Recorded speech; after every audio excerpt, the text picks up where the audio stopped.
What is going on, film fans? Welcome back to the channel. Okay, let's be real for a second. Usually, when you scroll through the free movies section on YouTube, it feels like digging through a bargain bin of D-list garbage. But right now, the selection is absolutely stacked. I have scoured the platform to find 10 legitimate, high-quality hidden gems that are streaming for free. We are talking about a Gene Hackman Western that is basically Die Hard on a train, a chilling, dramatic performance from William Shatner, and some rare noir classics. I verified the uploads and put the direct links in the top pinned comment below so you don't have to hunt for them. Let's dive into the list. Number 1. Berlin Correspondent, 1942. We are kicking this list off with a high-stakes thriller that feels incredibly real because, well, it was made while the real events were happening. This is Berlin Correspondent, released in 1942. Now, context is everything here. In 1942, the world was on fire. The outcome of World War II was far from certain. Hollywood was churning out films to keep morale up, but they also produced some incredibly tense thrillers about the danger of information. This film centers on the dangerous world of foreign journalism inside Nazi Germany right before Pearl Harbor. Dana Andrews plays an American radio reporter who is stationed in Berlin. He's the guy with the smooth voice telling America what's happening abroad. But he's not just reporting the news, he's trying to uncover the truth behind secret military operations. He ends up getting entangled in a web of espionage, coded messages, and double agents. What makes this movie so cool to watch today is the atmosphere of paranoia. Every broadcast risks exposure. Every contact could be a trap. It's got that classic cloak and dagger feel. Foggy streets, trench coats, and Nazis lurking in the shadows. It reminds me a lot of Foreign Correspondent by Hitchcock. It's a bit pulpy, sure, and it's definitely propaganda from the era, but it moves at a breakneck pace. It's a fascinating time capsule that shows you exactly how Hollywood viewed the enemy while the war was still being fought. If you like your thrillers with a side of history, this is a great start. Number 2. Breakheart Pass, 1975. Next up, we have one of the most underrated westerns of the 1970s, Breakheart Pass. Now, looking at the list, I think there was a mix-up in the description you might have seen online. This isn't about a circus. This is a murder mystery on a train hurtling through the snowy mountains. Think Murder on the Orient Express meets The Hateful Eight. It stars the absolute titan Gene Hackman, along with Charles Bronson's wife Jill Ireland, and the legendary tough guy Charles Durning. The plot is killer. A train is heading to a frontier outpost that is suffering from a diphtheria epidemic. The train is loaded with medical supplies and soldiers, but as they climb higher into the mountains, passengers start dying. And not from disease, they're being murdered. Gene Hackman plays a prisoner being transported on the train, but, spoiler alert, he's not exactly who he says he is. The tension in this movie is off the charts. It's a locked room mystery, but the room is moving at 40 miles per hour and could derail at any moment. The stunt work here is incredible, specifically a fight scene on top of the moving train that looks dangerous because it was dangerous. It was written by Alistair MacLean, the guy who wrote The Guns of Navarone and Where Eagles Dare, so the plot twists are sharp and the action is punchy. If you love snowy settings and tough guys staring each other down, this is a must-watch. Number 3. The Notorious Landlady, 1962. Let's switch gears completely to something charming, funny, and just a little bit twisted. The Notorious Landlady is a genre-bending gem from 1962 that mixes screwball comedy with a murder mystery. And look at this cast. You have Jack Lemmon, Kim Novak, and Fred Astaire. That is a dream team. The story is set in London, which gives it this great foggy, atmospheric backdrop. Jack Lemmon plays an American diplomat who rents a room from a beautiful woman, played by Kim Novak. He immediately falls for her because it's Kim Novak, obviously. But there's a catch. She is suspected of murdering her missing husband. Scotland Yard is watching the house. His boss, Fred Astaire, is telling him to move out, but he just can't stay away. Jack Lemmon is in peak form here. He does that neurotic, fast-talking, flustered thing better than anyone in history. And seeing Fred Astaire in a non-dancing role is really cool. He plays the older mentor figure with so much wit and class. The movie balances the tone perfectly. It's funny, but the mystery is actually intriguing.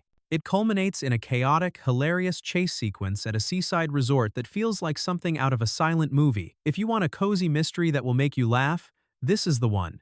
Number 4. Pitfall, 1948. Now, let's get into the shadows. Pitfall is a film noir that I think is essential viewing because it deconstructs the American dream. Usually, noir is about detectives and gangsters. This movie is about an insurance adjuster. Dick Powell plays John Forbes. He has the perfect life. A nice house in the suburbs, a wife, a kid, a good job. But he is bored out of his mind. He feels trapped by the picket fence. During an investigation into some stolen items, he meets a femme fatale played by Elizabeth Scott. He starts a brief affair, thinking it's just a little excitement, but this is noir, so that one bad decision spirals his entire life into violence and chaos. The villain here is played by a young Raymond Burr, before he was Perry Mason, and he is genuinely terrifying. He plays a corrupt private investigator who is obsessed with the same woman. What makes Pitfall so scary is that the protagonist isn't a criminal. He's just a regular guy who makes a mistake, and the movie shows how quickly a normal life can fall apart. It's a cautionary tale about midlife crises. It's cynical, it's sharp, and Elizabeth Scott's voice is so smoky you can practically smell the cigarettes through the screen. Number 5. The Atomic Submarine, 1959. Okay, pop quiz. Do you like the movie Alien? Do you like The Thing? Well, you need to watch their grandfather, The Atomic Submarine. This is a 1959 sci-fi horror flick that is way better than it has any right to be. The setup is classic. Arctic shipping lanes are being disrupted by a mysterious something under the ice. Commander Dan Boyd takes the high-tech nuclear sub Tiger Shark down to investigate. They think it's the Russians, but, surprise, it's a UFO that has adapted to being underwater. It's an underwater flying saucer. The crew has to board the alien craft, and that's where things get wild. For a low-budget movie, the atmosphere is great. It's claustrophobic, tense, and the sound design of the alien ship is super eerie. The alien itself, well, it's a giant cyclops eye with tentacles. It looks a little goofy by modern standards, but the concept is actually really cool. It's a telepathic creature that judges humanity. This movie is pure Saturday matinee fun. It's short, punchy, and features some surprisingly good special effects for the time. If you're a fan of retro sci-fi where scientists smoke cigarettes while fighting aliens, add this to your list. Number 6. Mr. Johnson, 1990. We are jumping forward to 1990 for a film that is a legitimate hidden masterpiece. Mr. Johnson stars Pierce Brosnan, right before he became James Bond, and an incredible actor named Maynard Eziashi. It was directed by Bruce Beresford, who made Driving Miss Daisy, so you know the quality is there. Set in 1920s Nigeria, the film follows Johnson, a local clerk who works for the British colonial government. Johnson is a dreamer. He idolizes England, he wears white suits, and he considers himself a civilized English gentleman, even though the British rulers treat him like a servant and his own people think he's a fool. He strikes up a friendship with Pierce Brosnan's character, a colonial district officer. This isn't an action movie, it's a heartbreaking character study. Johnson is a character you fall in love with. He's optimistic, charming, and constantly scheming, but he's caught between two worlds that don't want him. The tragedy is that he believes in a system that doesn't believe in him. Maynard Eziashi actually won the Silver Bear for Best Actor at the Berlin Film Festival for this role, beating out huge stars. It's funny, it's visually beautiful, and the ending will stay with you for a long time. This is prestige cinema that somehow got lost in the cracks, and it deserves to be seen. Number 7. There's Always Vanilla, 1971.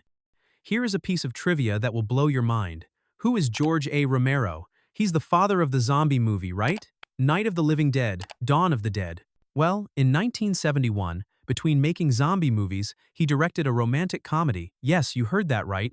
That movie is There's Always Vanilla. This film is a total curiosity. It follows a young drifter who returns to Pittsburgh and gets involved with a struggling actress. It deals with the counterculture hangover, that period in the early 70s when the peace and love 60s were dying out and people were trying to figure out what to do with their lives. Is it a masterpiece? No, Romero himself actually kind of hated it. But for film buffs, it is fascinating. You get to see Romero's visual style, the guerrilla filmmaking, the weird editing, applied to a relationship drama instead of flesh-eating ghouls. It captures a very specific vibe of 1971 America, the fashion, the slang, the cynicism. It's messy and experimental, but it feels authentic. If you claim to be a horror fan, you need to watch this just to see the other side of the master's career. Number 8. The Intruder, 1962. Okay, brace yourselves. This next film is heavy. The Intruder, directed by the legendary Roger Corman, features William Shatner in what might be the best acting performance of his entire career. And he isn't playing a hero. Shatner plays Adam Kramer, a charismatic white supremacist in a pristine white suit who travels to a small southern town. The town is on the verge of integrating its high school. Kramer arrives with one goal: to stir up hatred, manipulate the locals, and incite violence to stop the integration. This movie was made in 1962, right in the heat of the civil rights movement. Roger Corman and his crew actually went to Missouri to film it, and they faced real threats from locals who didn't like what they were making. The film is terrifying because Shatner is so charming. He shows how hate isn't always screaming. Sometimes it's a smooth-talking guy with a smile who manipulates people's insecurities. It was so controversial that it lost money when it came out, but today it is recognized as a brave, unflinching look at racism. If you only know Shatner as Captain Kirk, you need to see this. He is chilling. Number 9. House by the River, 1950. Let's step back into the shadows with House by the River, a gothic noir directed by Fritz Lang. Fritz Lang is the genius behind Metropolis and M, and he was a master of darkness. The plot is grim. A struggling writer, played by Louis Hayward, accidentally murders his maid after she resists his advances. It's a crime of passion and ego. Instead of confessing, he drags his brother into helping him cover it up. They dump the body in the river that runs by the house. But the river and the guilt won't let the secret stay buried. The house in the title is like a character itself. It's creaky, shadowy, and decaying. Lang uses the atmosphere to show the main character's soul rotting away. The tension comes from watching this guy, who is supposed to be a refined gentleman, turn into a monster to protect his reputation. It's atmospheric, moody, and features some incredible cinematography. If you like your noir with a touch of Edgar Allan Poe, this is perfect. Number 10. M, 1951. Finally, we have a movie that takes a massive risk. M, released in 1951. This is an American remake of Fritz Lang's 1931 German masterpiece.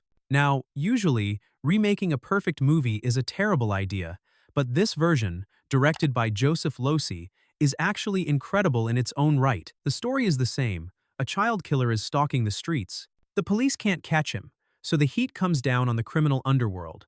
The mob bosses decide that the increased police presence is bad for business, so they decide to hunt the killer down themselves. It becomes a manhunt, where the bad guys are chasing the monster. This version moves the action to Los Angeles. It captures the gritty, urban decay of 1950s Los Angeles perfectly, the Bunker Hill neighborhood, the Bradbury Building.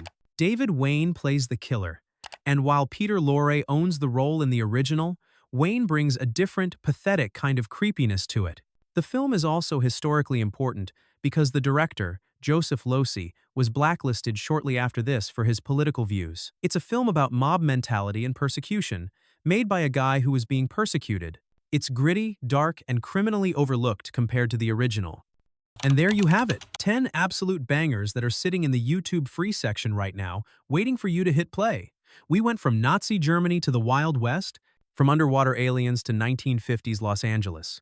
This list proves that you don't need a dozen streaming subscriptions to find high-quality cinema. You just need to know where to look, and luckily, I'm doing the looking for you. Remember, the links are below. Do not sleep on Breakheart Pass or The Intruder. Those two are legitimate masterpieces. Let me know in the comments which one you're watching tonight. I'm going to go pour a drink and re-watch The Notorious Landlady. Thanks for watching, and I'll see you on the next one.